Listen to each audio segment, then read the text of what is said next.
Oye, ¿ya le dijeron que no me toca hacer? ¿30? ¿Es que no lo necesitan?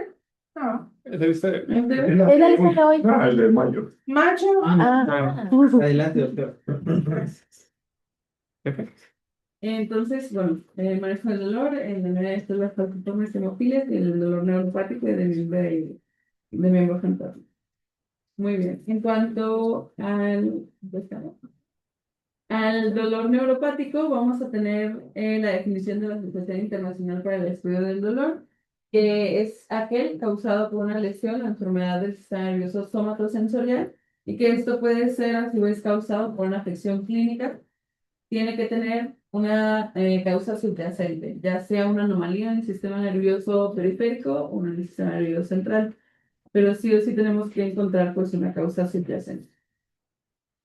Y este es el esquema de cómo se transmite el dolor, es la vía somatosensorial, en donde el dolor se puede transmitir de dos maneras o mediante dos tipos de fibras, que son las fibras AD o alfa delta y la C. Estas fibras viajan desde los receptores cutáneos hasta las neuronas de segundo orden, mediante las neuronas de primer orden, hasta dorsal de la médula espinal. Luego de ahí descienden del tracto, mediante el tracto espinotalámico hacia el tálamo, donde las neuronas de tercer orden, que son las que vemos ya más hacia arriba en el tálamo, van a como dividirse en dos sistemas del dolor, en donde van a viajar a diferentes puntos de la corteza cerebral. De un lado tenemos el sistema lateral, que es el que van las fibras como hacia arriba, en donde las neuronas se proyectan a la corteza somatosensorial y van a registrar la intensidad del dolor y también el sitio de transmisión donde se produjo pues, el estímulo. Y las neuronas del sistema medial van a ir a la corteza cingulada anterior y la corteza insular y van a ayudarnos, porque pues realmente de manera inicial sí es una ayuda, a la ansiedad y el miedo al dolor producido. En cuanto al dolor neuropático en oncología, vamos a tener que tiene una prevalencia aproximada de 5 a 6% de los pacientes. Sin embargo, sí refiere bastante, o hace mucho hincapié el artículo que esta cifra puede ser bastante infravalorada y subdiagnosticada. Tenemos que va a deberse por varios mecanismos en estos pacientes oncológicos, por compresión e infiltración nerviosa, un dolor postquirúrgico crónico, perdón, por quimioterapia y por radioterapia también. Y las maneras que vamos a presentar este tipo de clínica va a ser mediante hormigueo, por ejemplo, en las extremidades inferiores, debilidad en las extremidades inferiores o superiores. También vamos a tener entumecimiento o pérdida del equilibrio. Y específicamente esta neuropatía periférica inducida por quimioterapia va a ser uno de los mayores motivos de consulta a algún departamento de medicina del dolor. Esto sí tiene una prevalencia bastante elevada de alrededor del 90% de los pacientes que reciben quimioterapia. Y les traje pues esta clasificación, que es la clasificación de Sherman, no estoy segura. Sí, creo que es Sherman. Esa es la clasificación en donde hay grados, ¿no? De la neuropatía periférica, en donde se va del 0 al 5. 0 es una puntuación normal, no tenemos ninguna neuropatía periférica. 1 es asintomática, pero vamos a tener hallazgos a la exploración física, por ejemplo, de debilidad o de pérdida de los reflejos de los tendones profundos, perdón.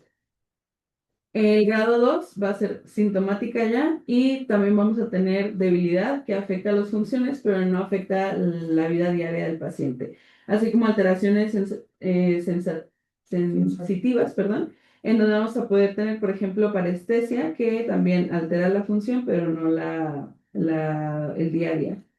En cuanto al grado 3 va a ser que hay una debilidad que ya interfiere con el día a día del paciente y necesitamos asistencia, por ejemplo, para caminar con un bastón, una andadera, y también alteraciones sensoriales que interfieren con el día a día.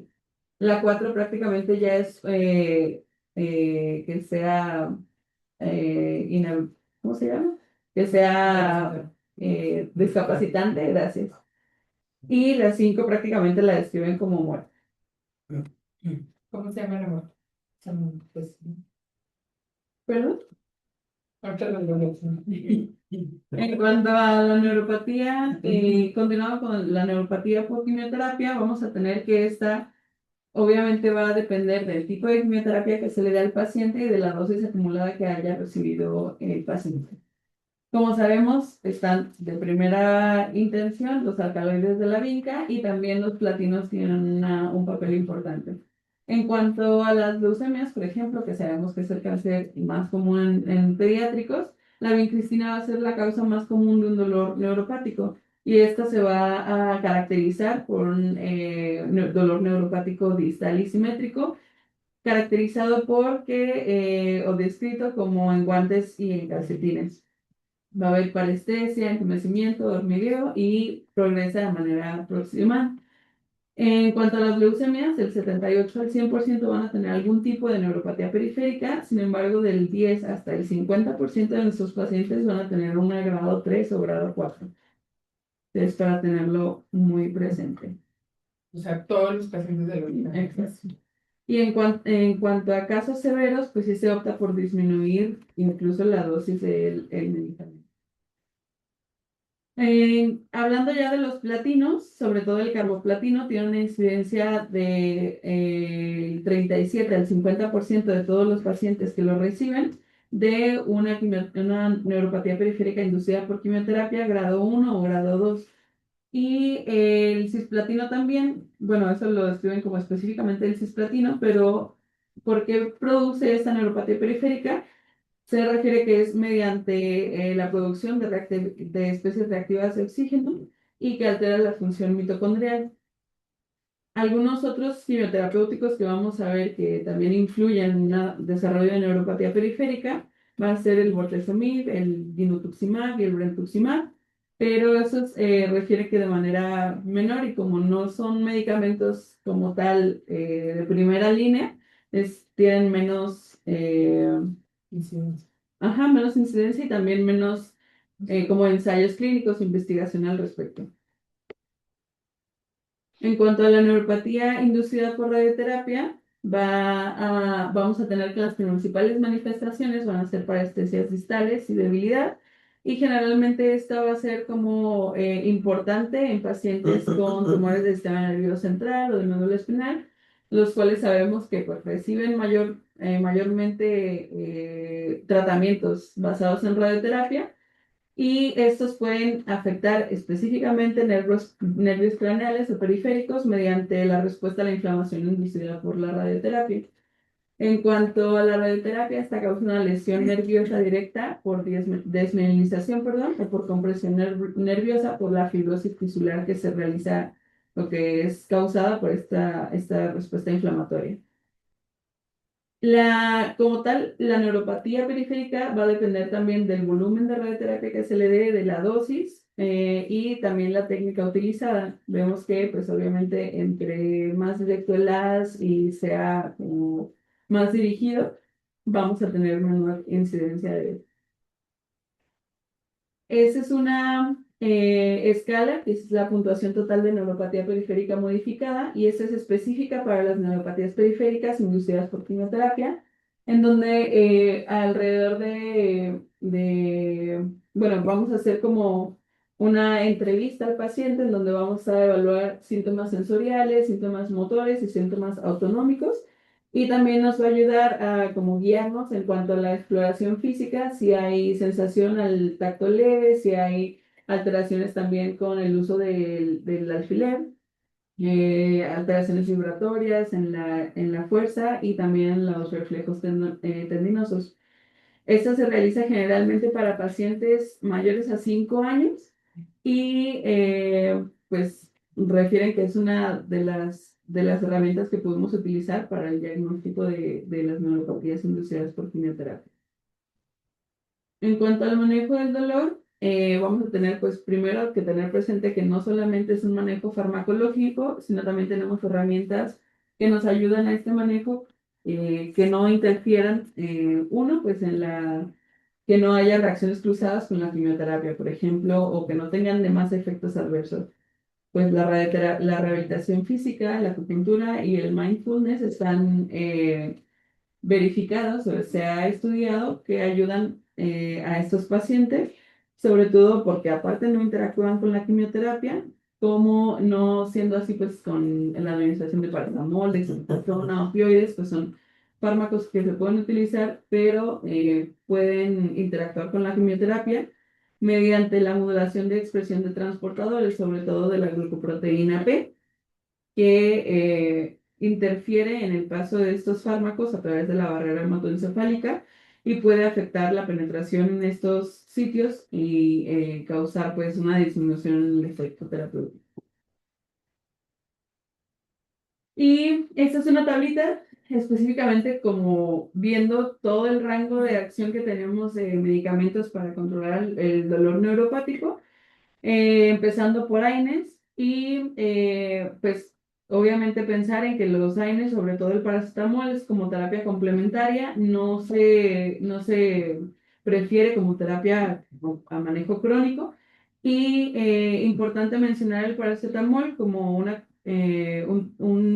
por su efecto ahorrador, más que por su efecto analgésico, digamos, o sea, ahorrador de opioides. En cuanto a los opioides, pues prácticamente nos comentan que, por ejemplo, el tramadol sería bueno para casos con dolor moderado.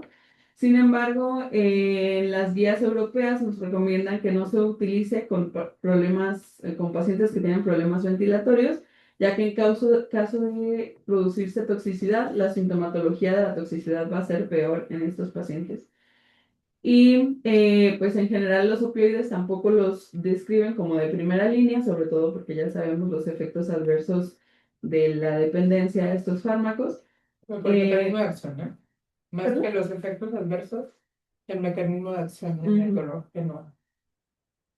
Y refieren que también pues hay que estar muy pendientes a titularlos correctamente, hacer primero comenzar con las dosis mínimas efectivas y posteriormente ir aumentando si es que no se ha llegado al efecto deseado.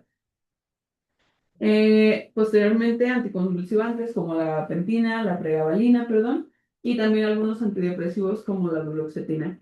Estos anticonvulsivantes los refieren como de primera línea en pacientes sobre todo para neuropatía periférica inducida por quimioterapia. Y es importante también resaltar que en cuanto a los antidepresivos, sobre todo la duloxetina, puede causar alteraciones en la conducción cardíaca, como prolongación del QT, cortosada de points y muerte súbita, por lo que se necesita una monitorización continua de estos pacientes. Hablando específicamente de los fármacos ligandos del canal de calcio alfa 2D, que son la pregabalina y la gabapentina, perdón. Estos se unen a la subunidad auxiliar alfa 2D delta del canal de calcio dependiente de voltaje y como tal van a alcanzar su efecto analgésico al suprimir la entrada de calcio presináptico e inhibir la liberación de neurotransmisores excitatorios. Es importante saber que se tiene que hacer un ajuste renal según la tasa de filtrado glomerular, ya que tienen una excreción renal prácticamente completa, o sea, no previamente metabolizados. Y los efectos adversos más importantes van a ser mareo, somnolencia y edema. En cuanto a los inhibidores de la recaptación de serotonina y noradrenalina, como la duloxetina, ¿me pasas la diapositiva? Gracias.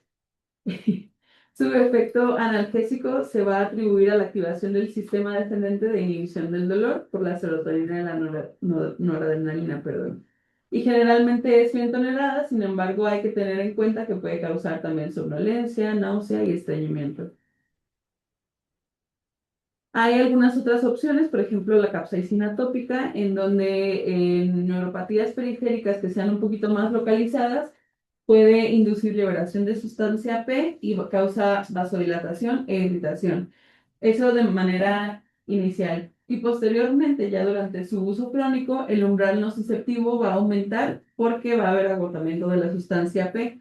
Esto causa despolarización del nervio y la exposición prolongada que les comento causa sobreestimulación y desensibilización del nervio y degeneración nerviosa reversible. O sea que prácticamente van a ser menos sensibles a este dolor. Entonces es importante para controlar el entumecimiento y el dolor, pero sí es difícil que se tenga un buen apego por el dolor inmediato que causa. La lidocaína tópica también es una buena eh, pues, alternativa para esos pacientes con dolor bien específico porque disminuye la activación ectópica de los nervios periféricos y es importante también recalcar que es ineficaz en el dolor neuropático postquirúrgico. Eso es solo como un esquema rápido de cómo guiarnos en cuanto al manejo del dolor neuropático. Inicialmente, pues como vemos, de primera línea vamos a tratar con gabapentinoides, podemos tratar, este es de adultos, por eso también ponen los inhibidores ¿cómo se llama? No, ¿cómo se llama? Antidepresivos tricíclicos. Sí, Pero sí gracias. están avalados en niños. Tricíclicos. Oh, es que los mencionan, pero los mencionan casi como de tercera línea más o menos. Pero están amitriptilina específicamente. Ok, ujú. Bueno, pero igual, de igual manera es como para ir haciendo el manejo basado en si hay respuesta o no de 4 a 6 semanas. En cuanto al síndrome del mismo miembro fantasma, perdón, específicamente, puede ser dolor o puede ser sensación, pero si es dolor, pues es dolor de miembro fantasma y es referido en una extremidad o porción de esta que ha sido amputada quirúrgicamente. El 10% al 35% de los pacientes que han sido amputados en la edad pediátrica van a tener un síndrome de miembro fantasma al seguimiento en un año. La incidencia es alta, de 60 al 90%, sobre todo en supervivientes de sarcomas en extremidades. En cuanto a este síndrome, les comento igual que puede ser sensación, como que la extremidad se te mueve, por ejemplo, o dolor, que es diferente, pues es como hacer bien la demarcación. Y el dolor puede ser agudo, pulsante, puede haber hormigueo, ardor, como calambres o un dolor eléctrico. Puede durar de segundos, minutos o incluso ser casi constante. Y esto tiende a disminuir sobre el tiempo. De primera instancia va a aparecer alrededor de una semana postoperatoria para posteriormente disminuir. Y lo que me sorprendió mucho, me llamó la atención, es que refieren también que de acuerdo al sexo del paciente van a ser los triggers que hay como para presentar esta sintomatología. En los pacientes varones va a haber más trigger en cuanto haya un traumatismo o algún golpe, y en las mujeres va a haber trigger emocional, sobre todo si hay estrés, por ejemplo, o una situación traumática. Esto va a triggerar el síndrome de miembro fantasma. En cuanto a la fisiopatología, tenemos alteraciones del sistema nervioso central supraespinal, cambios en la médula espinal y daño a nervios periféricos. Va a haber degeneración y ramificación nerviosa en el sitio de la amputación y puede formarse un neuroma ahí justamente en el sitio de la amputación. Eh, Esto puede implicar que haya impulsos aferentes anormales que nos den ya el dolor de miembro fantasma como tal. Perdóname. Esta es la clasificación Sherman, pero en esta los subclasifica el tipo de dolor en 3 tipos. El tipo 1 va a ser ardoroso, con sensaciones continuas y profundas de ardor intenso, y se relaciona con la temperatura y el flujo sanguíneo en el muñón. El tipo 2 van a ser calambres o contracciones musculares que se relacionan justamente con la tensión muscular en el muñón. Y el tipo 3 va a ser el que pues es un poco más difícil de controlar, es más refractario al tratamiento y van a ser sensaciones súbitas de disparos o puñaladas en la extremidad amputados. En cuanto a la prevención, o sea, como parte del manejo, la prevención es importante ya que se ha notado que en estos pacientes que se les realiza bloqueos epidurales lumbares previo a la amputación, reducen la incidencia de dolor de miembro fantasma. También podemos aplicar catéteres de plexo braquial continuo de 5 a 9 días con administración de antagonistas de receptores de NMDA. Y se han reportado también casos en los que la ketamina disminuye el riesgo. Es importante también, como nosotros, como oncólogos, saber que la administración de quimioterapia previa a la amputación aumenta el riesgo de síndrome de miembro fantasma, por lo que se deberá evitar. Y en cuanto al tratamiento farmacológico, es un poco parecido a lo que ya vimos de el manejo del dolor neuropático. La gabapentina, la pregabalina se van a preferir. Los antidepresivos tricíclicos aquí sí los describieron bastante, la mitriptilina sobre todo. En un estudio que se realizó no en pacientes oncológicos, pero en pacientes que se les realizó amputación por quemadura, 10 de los 11 pacientes tratados con amitriptilina tuvieron mejoría significativa. En cuanto a los opioides, se ha demostrado también su utilidad, pero se prefieren solo durante la fase aguda posterior a la amputación. Y pues prácticamente eso es todo de esos dos temas. No, no, ese no.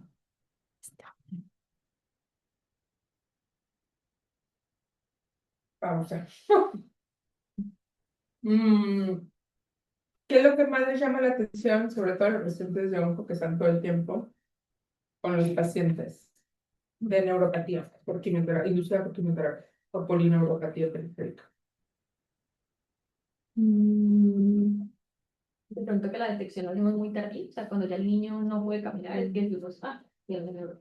Lo otro, el manejo que le dejan, vas a recibir bien que esta semana, tómate estos días.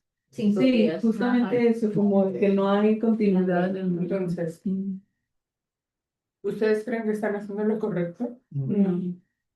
Está fantástico. O sea, ese manejo fue hace 15 años de ver si mejoraba dándole 10 días antes de las intestinas, pero eso es obsoleto. Y eso fue hace 15 años y fue ver si mejoraban y vimos que no y ya se dejó de usar, pero yo no sé dónde sacan esa duda. Y lo otro es, ¿cuántos niños en silla de ruedas tienen? Sí, eso. Por esto. Entonces, depende del lote, evidentemente de la intestina. Nosotros sabemos que cuando son de marca, el número de polineuropatías por intestina, en este caso los niños con leucemia que no son platinos, es el 40 al 50%. Pero de marcas patito, que es lo que tenemos ahorita, el 90 al 100% van a presentar neuropatías. De ahí, no todas son severas, afortunadamente.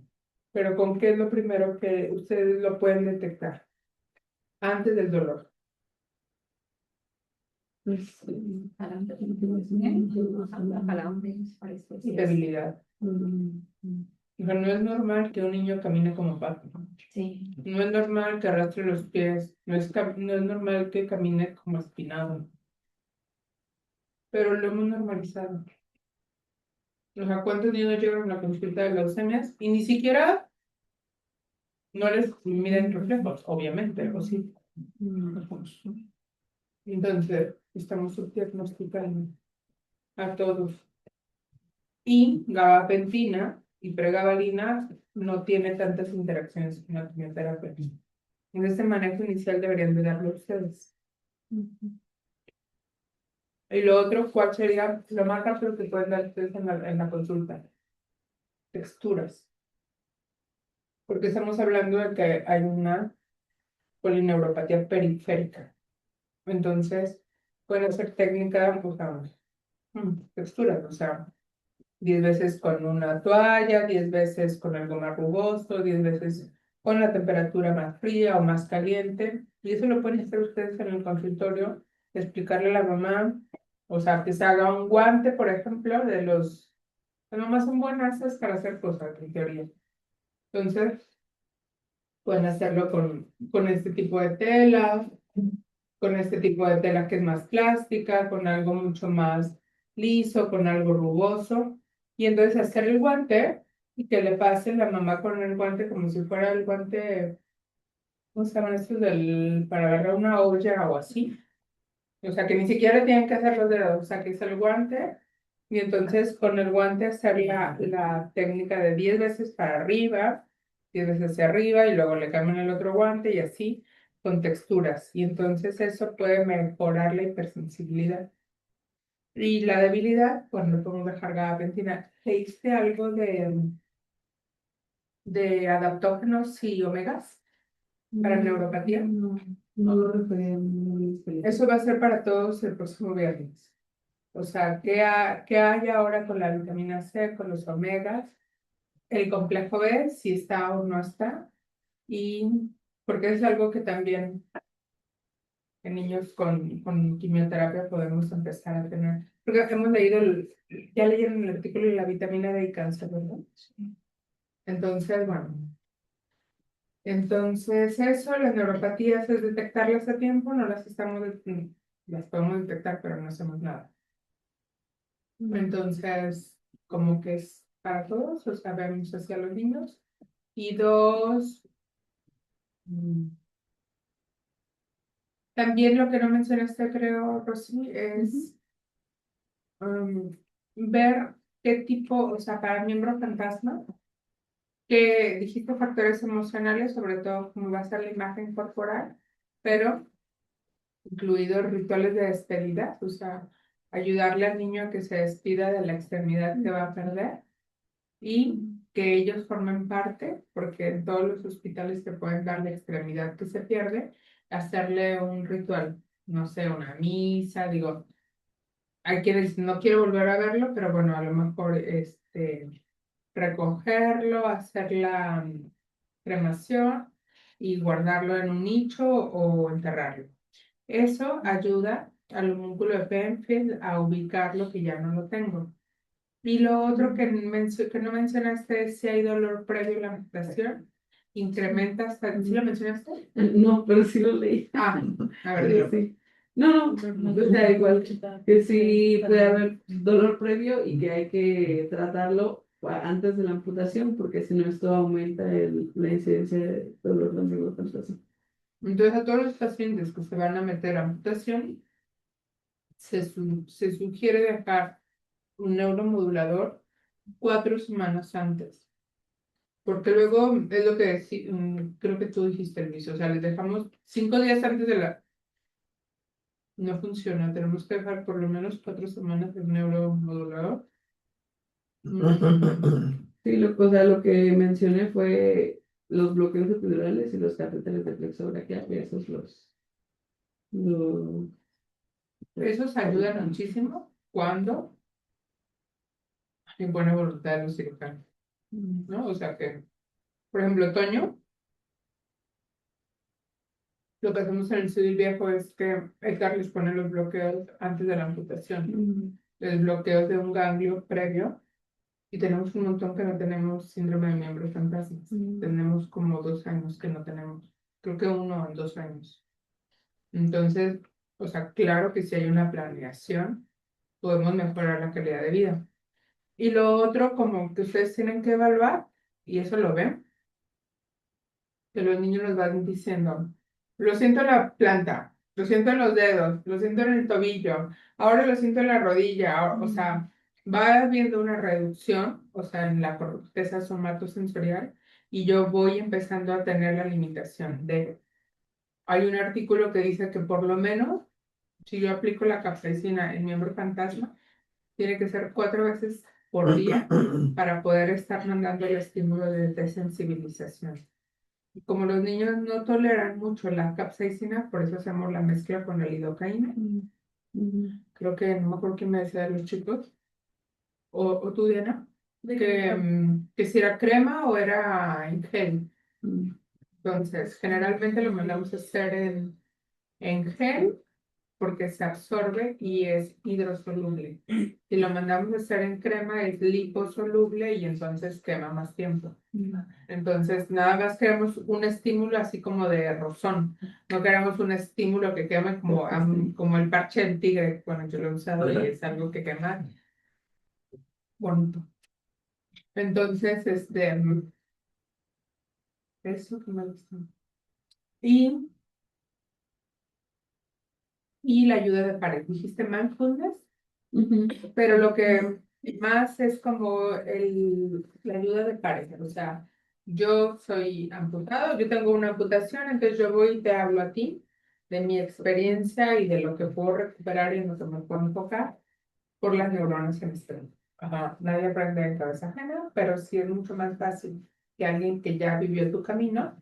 Entonces, ustedes que se van a hospitales, si pueden tener lo que tenemos aquí, las ayudas de los niños amputados, la Cristi, ¿cómo se llama el que se le murió dos novios que ha tenido?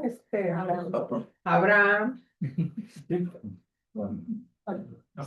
Sí. Exceso de empatía, sí. Ujú. Que tuvo una chinita, creo que tenía un hijo. Jimena Hostia. Y La otra, sarcoma de Chuy. ¿Cuál más? Y las dos. Les da felicidad antes de. ¿Cómo? Les da felicidad antes de morir a la niña. Entonces, si pueden tener terapia de apoyo de estos niños y de esos papás, hablar con los propios papás, también es parte importante para disminuir el riesgo. Y hay diferencia entre síndrome de miembro fantasma, dolor de miembro fantasma y dolor de muñón. Sí. O sea, el síndrome de miembro fantasma puede ser solamente la sensación de que tienes el miembro que se mueve, por ejemplo. El dolor, pues, puede ser el dolor ¿Qué del miembro porcentaje de fantasma cada uno que no es? ¿Te existe. acuerdas? De la incidencia, como Ujú. no. O sea, el 100% va a tener síndrome de miembro fantasma en los primeros 3 meses. Pero no tiene que ser doloroso. Doloroso cuando tiene todos los demás factores y el gatillo que desencadena. Y luego, el dolor de miembro fantasma se supone que de un 30 a un 40% puede desencadenar dolor de miembro fantasma. Y el dolor de muñón solamente, bueno, se ha visto cuando hacen neurolindomas, que ahí lo que hacen es bloqueo local, y lo que usan bastante es acupuntura y terapia neural, que ponen en los sitios de dolor, prilocaína. ¿Qué más? O retracción de la herida, ¿no?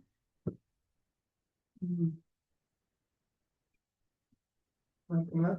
Ah, y biofeedback también utilizan. Los conectan y hacen como terapia de reprocesamiento del dolor. Les enseñan a entender que el dolor no es una respuesta de huida, ni de que les está pasando algo, sino que aprenden como a ver el dolor, a decir, el dolor es parte, lo aceptan y hacen terapias como de ponerle un color al dolor, un tamaño, un olor, y ya que lo hacen así gigante, bla, bla, bla, ahora le da la indicación de cambiar el color, hazlo de otro tamaño, hazlo de otra textura, y entonces ahí quieres terminar haciendo un frijolito, y entonces ese frijolito lo aplastan, y entonces tú puedes manejar el dolor cuando aparece y cuando no. Y eso en niños menores de 12 años tiene bastante, pues, función, ¿no? Digo, lo vemos, pero yo creo que con ustedes también podría funcionar. Y no es sugestión. Que luego era lo que dicen, no, es placebo, sugestión. Ahora se llama terapia de reprocesamiento del dolor, que se está usando mucho a raíz del dolor plástico. Ahora sí. ¿Dudas? Si veo un niño con neuropatía, No. Se va a enojar. Mayor piso. Ya lo tenía. Ya lo tenía desde antes. Y como ya lo tenía, no le manejo. Tenía Como no llegó mucha conmigo. rehabilitación. Doctora, me salió una duda. Las dosis de lidocaína pueden ser muy variables, eso puede ser desde puntos muy Claro. Les mando el artículo y lo vemos Tú lo vas a ver. Junto con los parches de compré. El artículo te pusieron de Chica. La dijo Rehabilitación. la cita, Nancy le puso parches, yo dije, no, claro, ¿Quién? la de la noche, Disculpa. Nancy. Y ya nada más porque ella lo hace. Yo le dije, ponle nomás un cuartito, le dijo, no. Pero ¿por qué si? Ay, bueno, ya lo. Iba a ser efecto tamaño. Hay me encanta la vida con Ok. Para continuar con los temas del día de hoy, vamos a empezar a hablar de lo que es el dolor en la anemia de células falciformes y hemofilia. Hablando un poquito sobre la anemia de células falciformes, esta es una enfermedad genética autosómica recesiva caracterizada por la presencia de hemoglobina S en los eritrocitos. Esto se debe al cambio de glutamina por valina en el cordón 6 del cromosoma 11, que hace que el eritrocito tome una forma en forma de hoz, y secundario a eso, pues va a ser toda la fisiopatología que vamos a tener. En cuanto a hablando de la epidemiología, es importante saber que esta enfermedad es autosómica recesiva, es la hemoglobinopatía estructural más frecuente en el mundo, y si nos damos cuenta por ese estudio que se realizó, 3.2 millones de personas viven con el diagnóstico. Esto es importante entender, que son muchos los miles de millones de personas que viven con el diagnóstico, porque son personas que van a presentar alguna parte de su vida una crisis vaso-oclusiva. Si nos damos cuenta, 76 personas mueren por complicaciones al año, 42 son portadores, y de este 3.2 millones de personas, la gran mayoría, y pues incluso el 100%, llega a presentar una crisis de vasooclusiva. Aquí en México tenemos las variantes Bantú y Benín, que son las coexistentes en la costa oeste y la noreste del país. Mencionan que igualmente son las más presentes. Ahora, vamos nosotros a sospechar. ¿Cuándo hay que sospechar que nuestro paciente va a tener una crisis vasooclusiva? Este dolor debe ser de nuevo inicio, que aproximadamente va a durar 2 horas y que no haya coexistido por más de 10 días. El dolor que vamos a tener va a ser en una cierta parte del cuerpo, en una región específica, que este dolor va a disminuir, uno, el rango de movilidad, va a aumentar o disminuir la sensibilidad y también la fuerza, y además la sensibilidad se va a ver afectada en esta zona, que es la zona dolorosa. Estas crisis vasooclusivas se llegan a presentar desde los pacientes más pequeñitos, llegan a presentarse incluso a partir de los 8 meses de edad, cuando la hemoglobina fetal empieza a disminuir. Pero si nos damos cuenta, el 96% de los niños a los 8 años de edad ya tuvieron su primera crisis vasooclusiva. Aquí vamos a detener algunos desencadenantes importantes, que es la mala oxigenación. Desde vivir en altas porciones de altas altitudes del país, en alguna parte de cierto país, que tengamos que tener mucho ejercicio, que no estemos correctamente hidratados. Y esto de estar correctamente hidratados es una parte fundamental del tratamiento. La hidratación es una forma en la que vamos a tener esta forma, una parte de este tratamiento, que hagamos ejercicio de una forma exhaustiva, e incluso que tengamos alguna infección desencadenada principalmente por virus.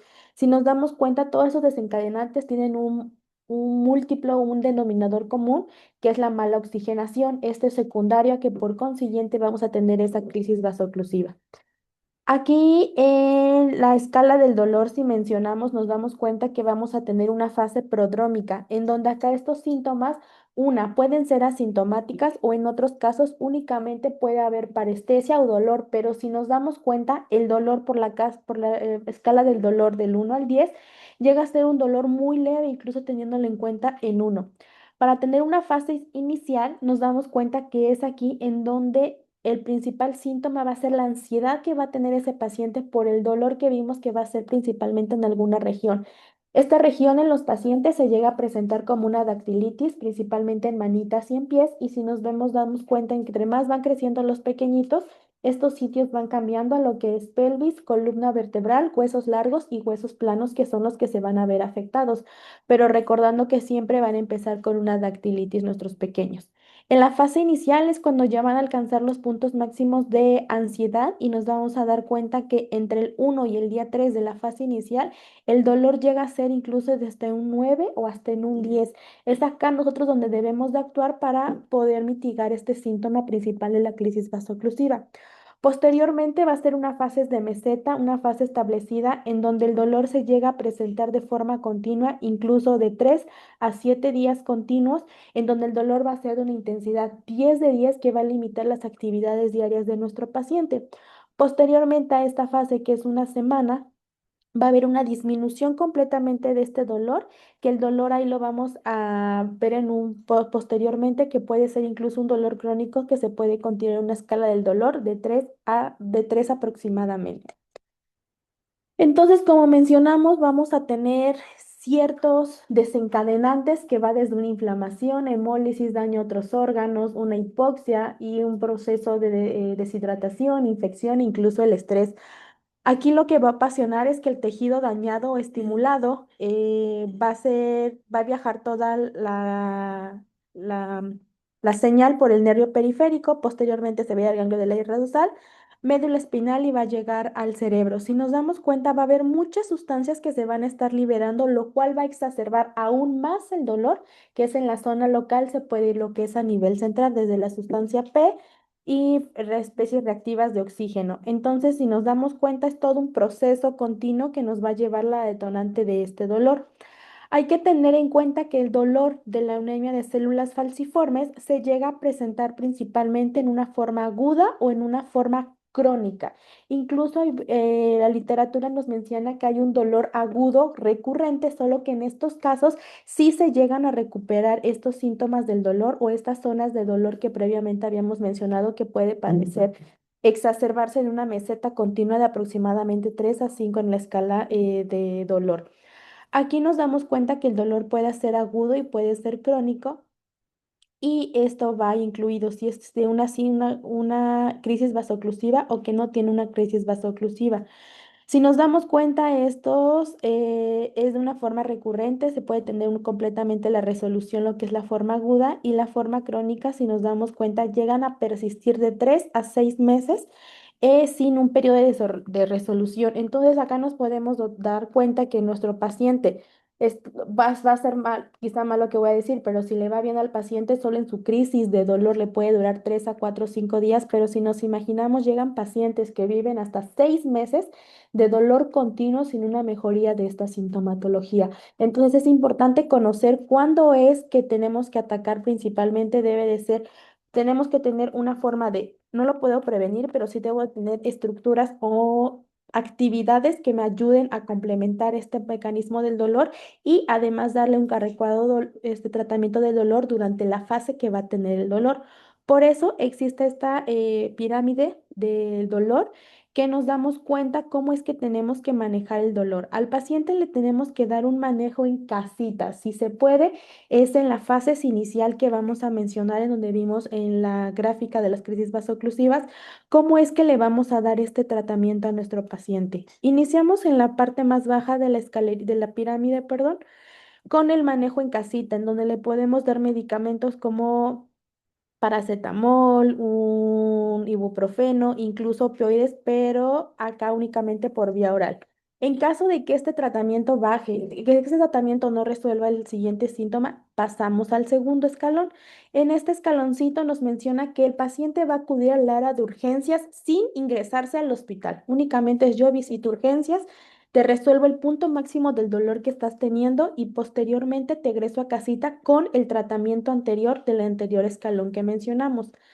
Aquí a los pacientes le podemos dar morfina, incluso ya sea por vía intravenosa, intranasal, y además agregarle otro tipo de opioide, le podemos incluso agregar tramadol en este momento al paciente. Cuando yo controlé su punto máximo de dolor, el paciente disminuye y por consiguiente se puede ir a casita con los medicamentos previamente mencionados. Ok, llegó, no le traté el dolor correctamente en urgencias, no se le controló adecuadamente urgencias, pasamos a la tercera escalón, que es el momento en administrar al paciente en el área de hospitalización una adecuada analgesia, donde subimos, ya vamos con opioides un poquito más fuertes. A esto me refiero en el que si antes íbamos a la dosis mínima, tenemos que aumentar esta dosis para llegar a un adecuado control de lo que es esta sintomatología de nuestro paciente. En caso de que estos medicamentos no hagan alguna forma adecuada, es momento de incluir nuestro cuarto paso con ketamina o una infusión de lidocaína. Y es momento en el que es lidocaína, ketamina más el opioide que llegan a funcionar. En otros casos, o el punto máximo es donde y ya no funcionó nada. No es que no haya funcionado nada, sino es aquí en este punto en donde tenemos que incluir otro tipo de alternativas que al paciente puede que digan, esto no me va a funcionar, pero es un momento, incluso puede entenderse como acupuntura, psicología, fisioterapia y son los demás puntos que no es que yo los haya hecho menos durante esa escalerita del dolor.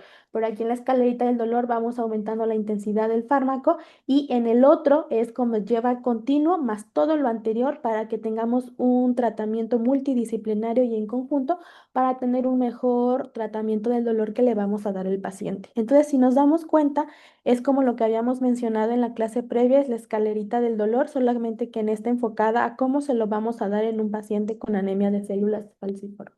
Ese es el único de las pocas patologías que es diferente al escaleno. Ah, ok, ok. O sea, en todos los demás sí es paracetamol, ibuprofeno, morfina, pero aquí no. Aquí desde el primero, en carta Opioide. debe ser paracetamol, morfina. ¿Ustedes tienen un montón en Colombia, no? Muchísimo. Y en, Sí. tú también, ¿y tú? ¿Puedo también? ¿Eh? Y en Dominicana también. En Dominicana es donde más hay. Pero nosotros tenemos un montón en Vallarta, en Nayarit. Aquí en Nayarit. Yo, pero no consigo nada. Yo digo que no. Soy yo. Yo soy portador. Pero es súper común. Entonces, en las zonas de playa, en Oaxaca, Ay, Venezuela es súper común también. y todo lo que es playa Ujú. y donde hay más En el raza norte. negra, Copyright. ¿eh? Yo soy, no soy igual. No eres negro. Te falta. Sí. Falta negrura, pero Sí. pero entonces, Conocí un amigo. ¿ah? Mary Busata, la neonatóloga, sus niños tienen anemia de células falciformes, ¿no? ¿Ah? No sabía. Y entonces, bueno, al principio así. Pero también depende de la penetrancia del gen. No todos te dan crisis. Que solo tienen rangos son total, Sí. derivan crisis, son crisis muy leve. Muy leve. Y también depende del tipo de el lugar de la vasodilución. Eso lo vas a decir, ¿verdad? No. No, déjalo. Ya me voy. Sí, yo como. O sea, refería a que, bueno, el artículo que mencioné, no lo puse inclumente, pero mencionaba que las crisis eran inicialmente muy dolorosas al inicio con nuestros pacientes pediátricos en lo que era nivel, en zona de los deditos, hablando específicamente en ellos que eran las primeras. Empezaba en la zona de los deditos y posteriormente en adultos mencionaba que era principalmente en lumbares donde les dolía de forma habitual. Bueno, lo leí aquí. Sensación de muerte. Y torácico, Torácico. porque daba sensación de muerte. Ya, Pero por eso es que te llega. Y abdominales. El Y primer abdominal, Y o sea, bueno, en todas las articulaciones, de cadera, rodilla. Si es cabeza, preocúpate Ah, y mándale el ataque Sí. O sea, rápido. igual tienes que hacer. o sea, el dolor es de los más intensos que yo he visto en mi vida, porque literal, el eritrocito es una hoz, o sea, es un cuchillo que está navajeando todas las arterias y todas las venas. Entonces empieza con los vasos pequeños, pero el dolor es, quien ha visto un dolor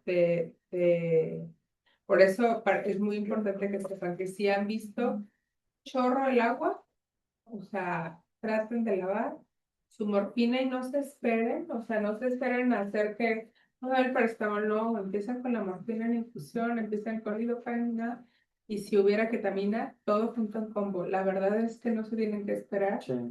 a que haya o sea, haya que el dolor es, este, yo creo que como si es arterial o venoso, es casi de la ruptura del aneurisma, pero a nivel abdominal, a nivel torácico o a nivel de articulaciones. Es exquisito.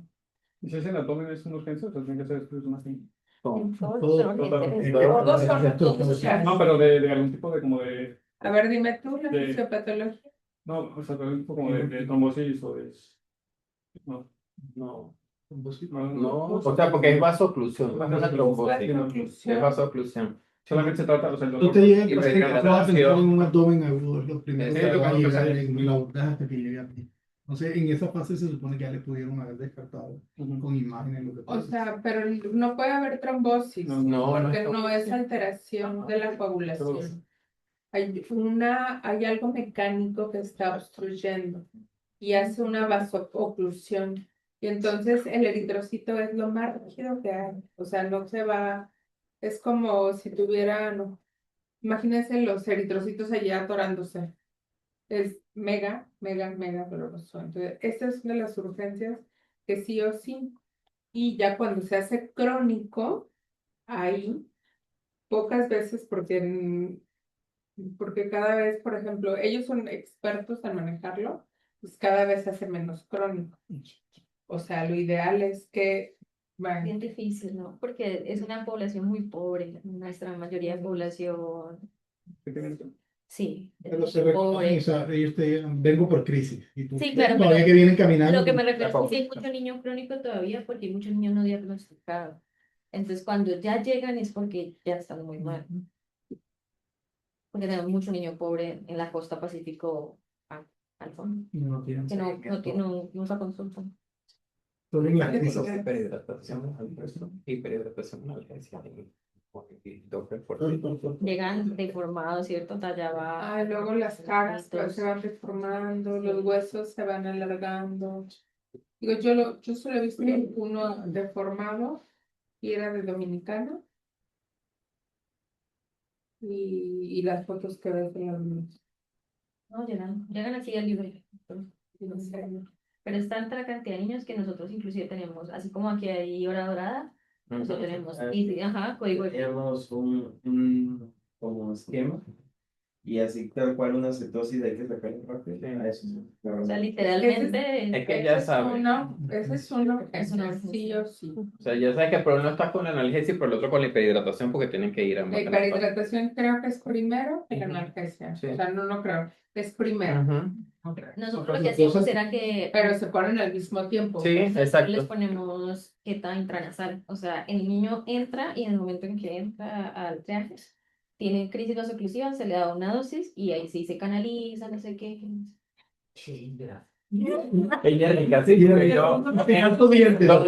donde yo hacía la urgencia de pediatría no hacía eso. Ya usted estaba haciendo un privado. No, No es un privado, pero sí tiene placer. No, sí. O sea, haces a la par, pero el primero es hidratar mientras consigue los medicamentos, o sea, en 5 minutos, pues. Sí, hay cajitas, o sea, literal. Sí, Cajitas, o sea, no. Como que cuando digo una lecarnizo. ¿Ya lo tienen tanto? yo también llegué bastante. La culiadura escorpiónica ya donde yo estaba así. No la tengo. Acá sí llegan a lecarnizo. Sí. Como por un par de pasos. Pero aquí no llegan tantos, no, allá son pastos. Allá hay mucho. El Ávila está lleno de alacranes. Bueno, Ok. Esta tablita nos menciona que lo que hay que tener en cuenta con todos los pacientes que sufren de anemia de células falciformes es un plan individualizado. No tenemos que tratar a todos los pacientes de una forma, misma forma para todos, porque no les puede servir todo a los mismos pacientes, a es lo que me refiero. El plan en casita, como ya lo mencionamos, es un medicamento que tenga el acceso rápido y simple, que principalmente como ibuprofeno y como paracetamol. Este aproximadamente lo tenemos que dar 6 horas, cada 8 horas, según la posología del medicamento que estemos ocupando. Posteriormente, mencionamos que era la escalerita, que era el segundo escalón en donde vamos al área de emergencias, tenemos que estar aplicando principalmente ketorolaco, morfina, incluso fentanilo, y ese momento es donde los tenemos que estar agregando a este segundo escalón. Si vemos que este escalón falla, es donde tenemos que incluir a nuestro siguiente escaloncito, que en donde en este caso ya incluimos la aplicación de morfina y de lidocaína en parches. Mencionaba que la morfina y la administración junto con ketamina es un gran combo para la disminución de la sintomatología de estos pacientes. Es principalmente lo que debemos de tratar. Entonces, acá el artículo mencionaba que nuestros pacientes llegan a presentar su primera crisis de una forma muy temprana. Si no se controla de una forma adecuada y no tenemos un plan individualizado o un plan concreto con múltiples tratamientos que vaya al centro hospitalario para dar el tratamiento al dolor, se llega a exacerbar que no lo vamos a llegar a controlar y por consiguiente nos va a dar esta forma crónica de lo que es el dolor que va a estar durante larga evolución, aproximadamente como vimos en las diapositivas pasadas, incluso hasta 6 meses. De recordatorio, 17 de abril se celebra el Día Nacional, el Día Mundial de la Hemofilia. Es el día en el que aquí lo tenemos que festejar. Festejar. Digo, festejar, no, conmemorar, conmemorar.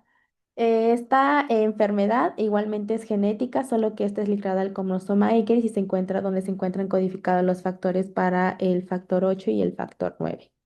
Acá hablando de igualmente epidemiología, si nos damos cuenta, 70% se va a heredar y 30% va a ser de nuevo. El dolor mencionaba que se llega a presentar de una forma ocasional en el 86% de los adultos y en el 66% de los niños. Si nos damos cuenta, más del 50% de estos pacientes van a tener un dolor ocasional al menos mencionaba el artículo, una vez en su vida. Si nos damos cuenta de este total de pacientes, ¿cuáles van a evolucionar a una artropatía crónica desde el artículo es viejo, ¿no? Porque pues desde el que lo leí, sí es del 2018. eso ya no aplica, eso ya no existe. Ok. ¿Por qué crees que ya no existe? Lo de la artropatía Y crónica, dolor también. pues por la administración del factor. Por la profilaxis, o sea, cada vez Ahorita con el Sisumapa ha disminuido más la es como el 10 a 15%. Ok. Mencionaba que sí, se hizo un estudio que aproximadamente aquí en el país en el 2020 teníamos un aproximadamente de 125 millones de personas en lo que era México y desde ese que nos conocía que para el 2020 5.852 personas vivían con este diagnóstico. Acá lo que nos vamos a tener un cuadro característico va a ser un cuadro mencionado por hemartrosis, principalmente en rodillas, tobillo y codo, hematomas musculares profundos, principalmente en zonas grandes del cuerpo o en zonas inferiores, en nuestros pequeñitos que se llegan a tropezar, se llegan a pegar en algún momento, en los bracitos usualmente. Y posteriormente, o lo más grave que podemos tener aquí, son las hemorragias cerebrales tardías. Acá algo importante que mencionaba el artículo, mencionaba que pues si tenemos un control analgésico inadecuado, pues va a conducir la sensibilización de las hormonas periféricas, lo cual pues cada vez va a ser una señal o un estímulo que cada vez se va a percibir más intenso si no damos un adecuado control del dolor. Mencionaban en este artículo que diferentes estrategias del dolor que vamos a estar tomando. Se hizo un estudio y en cuáles era lo que usualmente los pacientes llegaban a hacer, desde aplicarse hielos, hacer elevación de la extremidad, compresión, distracción, e incluso en algunos mencionaban que incluso hasta rezar les había mencionado como un adecuado tratamiento para este dolor. Si nos damos cuenta posteriormente estudiarlo, qué es lo principalmente que tenemos que estar realizando para nuestro tratamiento del dolor, es el reemplazo del factor, posteriormente medicación y reposo de la extremidad, haciendo un complemento, un combo con estas tres acciones, nos llegamos a disminuir el dolor, incluso hasta cerca de un 100% que vamos a tener, sin hacer menos las otras actividades que a nuestro paciente le controlan o le hacen beneficio para su bienestar. Acá sí nos damos cuenta que cuáles eran la edad y la percepción que se llegaba a presentar en nuestros pacientes. Si nos damos cuenta, la gran mayoría se centra en lo que es high school, incluso hasta en un 30 en un 40%. En alguna vez aquí se les preguntó cuándo es la percepción que habían tenido durante el dolor. Alguna vez en su vida, como habíamos mencionado, entre el 89 y 90% alguna vez lo llegaron a presentar este dolor. Y si nos damos cuenta, el 41% mencionaba que incluso entre más percepción del dolor, durante más tiempo lo llegaban a presentar. Ellos mencionaban que cuándo es que presentaban o quién es cuando les recurría este dolor o esta sintomatología que íbamos a tener en el cuadro clínico. Mencionaba que principalmente me los mencionaba aquí como un doctor en hemofilia o el hematólogo en este caso, un ortopedista y un médico familiar en este caso. Pero si nos damos cuenta, también tenemos que ver que van a visitar a los psicólogos y a los psiquiatras. ¿Por qué? Porque nos vamos a dar cuenta que los pacientes que llegan a sufrir esta artropatía son pacientes que van a tener limitadas sus actividades diarias y por consiguiente estos pacientes mencionaba que se llegan a presentar con alteraciones emocionales, alteraciones que puedan llegar a perjudicar su vida y en algunos casos desarrollar depresión, ansiedad y trastornos de la personalidad. Esto es la parte más grave que tenemos que tener en cuenta en esta patología, que es la artropatía hemofílica crónica. Esta se va a caracterizar por tres puntos importantes. Vamos a tener un dolor crónico, un dolor que llega a limitar o a exacerbarse, como lo vimos también con la parte emocional, y además del dolor tenemos déficit de fuerza. Una atrofia que vamos a tener contracturas en la limitación del rango de movimiento y una alteración en la coordinación. Si nos damos cuenta, todo este combo lo que nos va a hacer es que cierta parte de una articulación vamos a tener con dolor y lo vamos a tener con limitación en la funcionalidad. Por eso es que nos mencionaba que llegamos a tener grandes complicaciones en cuanto a a la área psicoafectiva del paciente. ¿Qué es lo que vamos a tener que va a hacer con este paciente? Llegamos a tener varios puntos importantes. Uno que es importante tener en este caso y que no debemos de hacer de menos es la medicina física. Aquí mencionaba que con TENS, que es la electroterapia, agregado con un masaje de drenaje linfático y agregado a lo que es la termoterapia, principalmente con hielo, va a ser un factor importante que vamos a tener para consiguiente mejorar las condiciones en esta área afectada. Secundario a eso, la intervención psicológica es sumamente importante de lo que le debemos de tratar al paciente. Como les mencionaba, los pacientes con artropatía hemofílica crónica se duplica e incluso se puede hasta triplicar en una población completamente sana la prevalencia y la incidencia que puede tener de periodos de ansiedad, de trastornos depresivos y trastornos de personalidad. Para eso es importante saber a qué pacientes les tengo que estar evaluando a eso. Mencionaba que si teníamos alteraciones, estos puntos que se ven aquí en la gráfica, mencionaba en la diapositiva positiva, mencionaba que si eran alteraciones con sus actividades diarias o en la vida cotidiana, era un punto importante donde teníamos que derivar a un profesional de la salud mental. Acá las intervenciones psicológicas que se llegan a dar es desde la educación, técnicas de relajación, enfoque cognitivo-conductual mencionaba que era de gran ayuda para ese tipo de pacientes e incluso en algunos se llegaba a presentar ejercicios imaginativos, principalmente como hipnosis y no hipnóticos que se llegaban a tener una gran facilidad y una gran, se me fue la palabra, algún gran resultado para este tipo de pacientes. Lo que nos tenemos que tener aquí en cuenta es, o algún punto importante, es la farmacología. Primero tenemos que tener en cuenta si el dolor de nuestro paciente es nociceptivo o neuropático para saber igualmente qué es lo que le tenemos que estar dando en este contexto del paciente. Hay que tener en cuenta que estos pacientes, como ya vimos, tienen una gran predisposición para un trastorno psiquiátrico, psicológico, por consiguiente llegamos a tener una gran polifarmacia en estos pacientes. Además, secundario a este, pues tenemos que considerar si tiene alguna insuficiencia orgánica, alguna contraindicación para dar cierto tipo de medicamentos y tenemos que llegar a dar seguimiento como a todos los pacientes para evaluar si esto le funcionó, si él tuvo algún efecto secundario o si tuvo alguna complicación. Aquí lo que vamos a tener principalmente en el dolor nociceptivo, que incluye dolores que tenemos a nivel muscular, a nivel de ligamentos y a nivel articular, tenemos que empezar con AINES. Posteriormente a esto, si no nos funciona, complementar con COPSIPs, Celecoxib, Eterocoxib. Y en caso de que este dolor nociceptivo no mejore, empezar con opioides, que sería como nuestro primer escalón en el caso que tengamos acá de el dolor en este nociceptivo. En el dolor neuropático, pues se debe por la irritación del sistema nervioso periférico y central, y aquí lo que tengamos que tener principalmente, lo que ha tenido grandes resultados, es que se lleva a tener grandes mejoría del dolor con los anticonvulsivantes, antidepresivos, principalmente con amitriptilina, mencionaba el artículo, e igualmente si nos damos cuenta los opioides. Entonces, en este caso de los pacientes con la artropatía hemofílica crónica, lo que abunda o lo gran principal que podemos tratar para ambos tipos de dolores son los opioides, que son los que van a mejorar el tratamiento.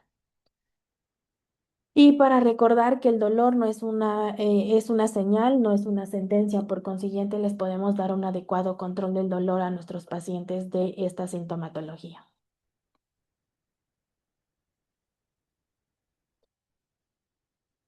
Hola, no. Hola, ¿ya acabaste? Sí. La diapo de lo que hacen los pacientes, ¿no? Por favor. Esa. ¿Tú qué usarías? ¿Calor o frío? Yo usaría calor.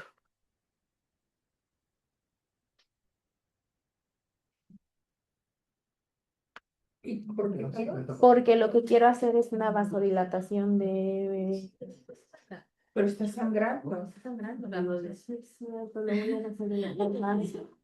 A ver, Frío.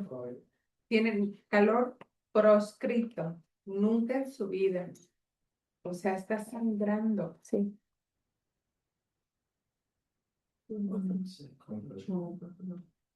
Hielo. De hecho, hay botas, hay coderas, donde son como los de los, ¿cómo se llaman? Los de tomar la presión, los esfigmos, con hielo. Y haces la compresión con hielo. Quieres tapar eso, ese sangrado. Obviamente, el tratamiento no es nada de eso, es factor. Pero, ¿cuánto porcentaje? ¿Tú estás diciendo que puro ojo? Hemato. Pura, Ahí ya cuando vayas a Sopipan vas a ver bastante hemofilia. ¿qué porcentaje tienes que, por ejemplo, para un sangrado de una hemartrosis de rodilla, qué porcentaje tienes que sustituir del factor? No lo leí. ¿No lo has leído? No, Bruno, por ayudar. ¿tú ya fuiste con Natalia, no? No hay con la ¿Lo vas a ir? De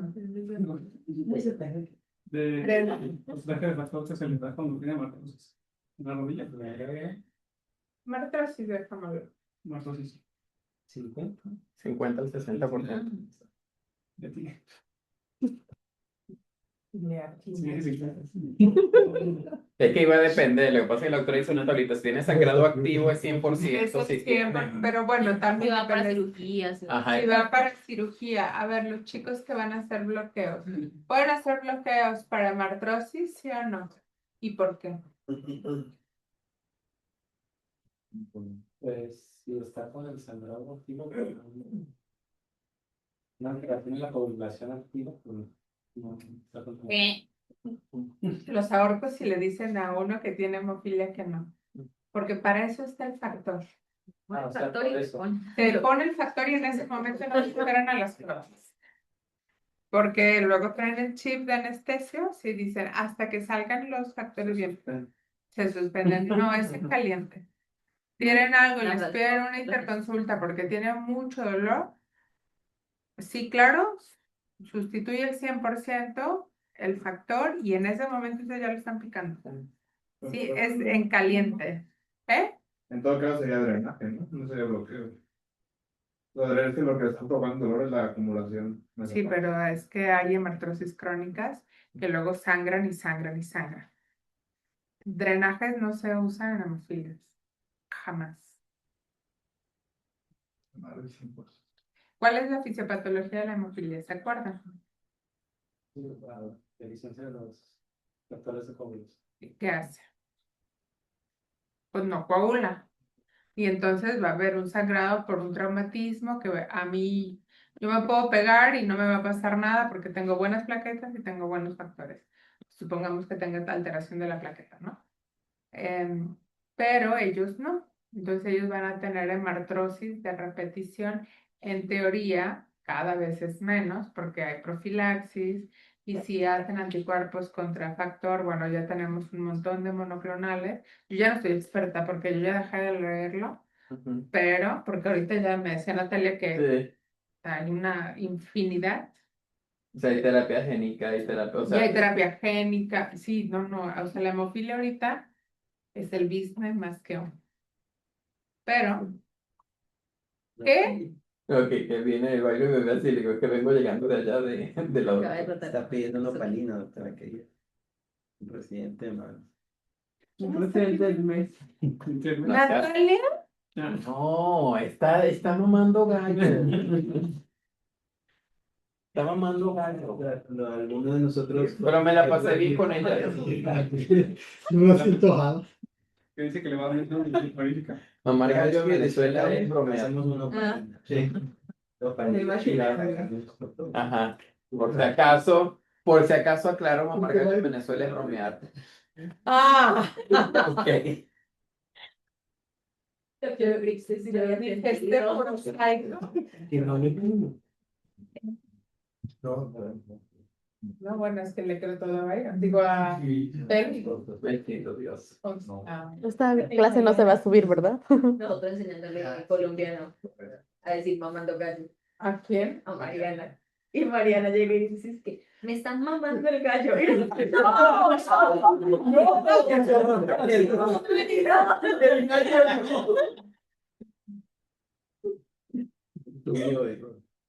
Es mamando gallo. Nomás editas por favor.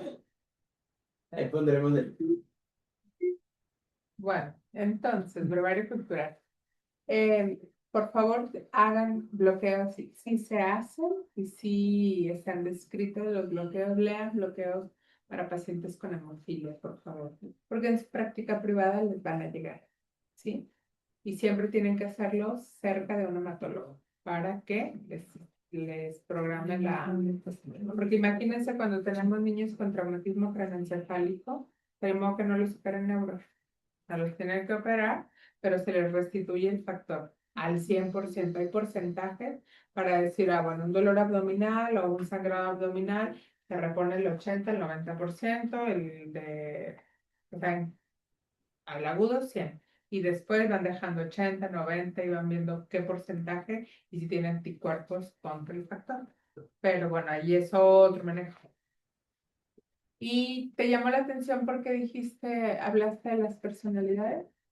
Pues el artículo mencionaba que A ti. a mí ¿Te no me llamó? llamó la atención. Yo siento que por el dolor y por la discapacidad que tengamos en caso de que sea algo crónico, que eso les dificulte sus actividades diarias y tengamos pues algún efecto en este momento que se desarrollaba pues primero iniciando con la depresión y si vemos todo el contexto de la persona, pues la depresión puede ser como el que rompa para ver si tenía ya un antecedente para desarrollar algún trastorno de personalidad, pero por eso. Básicamente es el cíngulo, ¿no? Y por todo lo que es la amígdala, porque ellos van a tener dolor crónico de repetición y se cree que estos pacientes algo tendrán también genéticamente para tener más tendencia, porque tienen más tendencia a depresión y ansiedad que otras patologías. Entonces, y no tiene que ver con la personalidad que tengan estos pacientes. Lo que sí, que hoy por hoy ellos mismos se canalizan y se ponen los factores. Y eso a mí sí. Sí, se entrenan para que ellos mismos. Primero las mamás, ¿no? Las mamás los canalizan en la casa.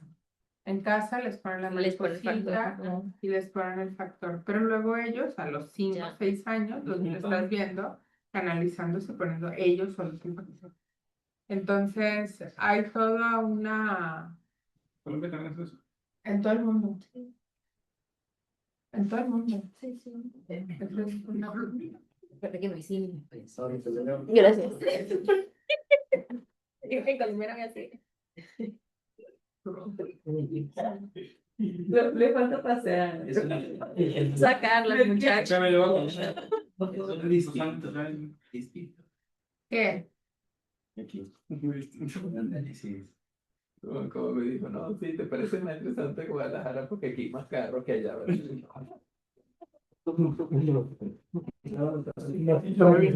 Que si tengo que usar hachas para ir de una Yo ciudad, vivía al lado de una pues autopista. para los árboles y esas cosas que atravesan en las autopistas.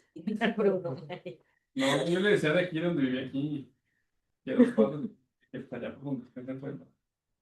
Porque vivía 2 cuadras, somos bonitos. Es verdad y mentira. Lo que yo le decía. Pero llega con esa idea de que Silent. Le voy a dejar de bueno, ¿qué compartir. más? Dejar de ¿Quieres compartir. compartir? Ya para no Ah, corté el no, audio. Se grabó. Sí. Algo lo digo. Bueno, le digo. Ok, Yo, chicos, entonces, por el amor de Dios, ya sé que no les tocan tanto anemias de células falciformes, pero es tan